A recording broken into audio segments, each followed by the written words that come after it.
Hello, Victor here, RestoreYourMercedes.com. I don't have many videos about this particular amplifier. This is 129 and 94 to about 99 style Bose amplifiers. 4-door vehicles and coupes, they have same amplifier basically. It's just arrangements slightly different plus extra channel for center fill. And this is from SL600, a 94 or 95 model, one or the other. But nonetheless, this is the regular Bose radio with the knob, not the toggle. And let's take a look at these capacitors now, because these are newer, right? So the design is slightly different from the amplifiers I usually work on, but the problem start to reappear on these as well. Let me just try to zoom on. And I can't. Alright, well, I guess this is the best zoom I can get out of it. As you can see clearly, the capacitors in this area already leak right over here. Right, so you got leaks over there, electrolyte leak down to the board, to the chip already over here. Damages are showing. Here is more apparent damage.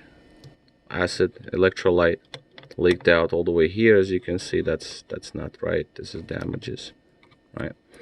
And then here is even more apparent. This is much more terrible. As you can see, all of this stuff, all right, all of that is also a result of electrolyte leaking and eating up into the board. And this one is cleaner, so this one is decent looking. What is this? Woofer, right? The woofer worked fine. This is the preamp. And now with the main amp, here we have less damages, I'm not gonna lie, which is good news, but damages are still there regardless.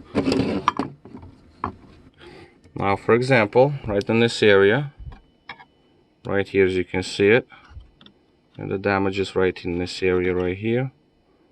Okay, I mean, I don't know if you can see it on the little spatula here.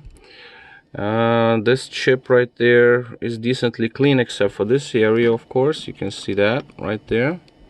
Right, this is cleaner, much cleaner on this chip, which is nice. This is nothing.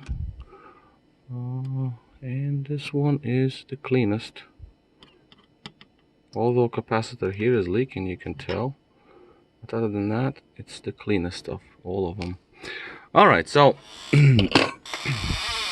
this is the situation with these newer amps. Well, I call them newer, they're still close to 30 years old, but not 30-year-old amps that I usually work on, Bose beta versions, you know, with those channels. I'm still waiting for some capacitors. It's basically similar design, right? Like the schematics and everything, although it's just spread into two boards to make it more compact and easier to manufacture. But the older amps had these channels, and I'm just waiting for capacitors to come in so I can get them replaced. And that's about it. So I'm gonna, see what I can do with it. I mean, I think I'm going to rebuild this one, clean up boards and everything from the electrolyte, because this is gonna be a task and a half, because you must, and resolder lots of things. Change all the capacitors, of course. It's easier to work on those amps because they come apart, well, at least to me.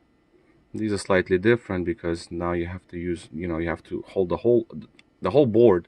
You got to keep moving it around to get to parts and replace them and clean them. And that one, you just remove individual channels and you work on just small little board, right? Just like one little board, and not with this one. But it is doable, and I have to get my chair lubricated, as you can hear. Extremely annoying. Alright, so I'll get to lubrication. This is easier. Alright, this is it for me. Victor here, RestoreYourMercedes.com. Thank you for watching.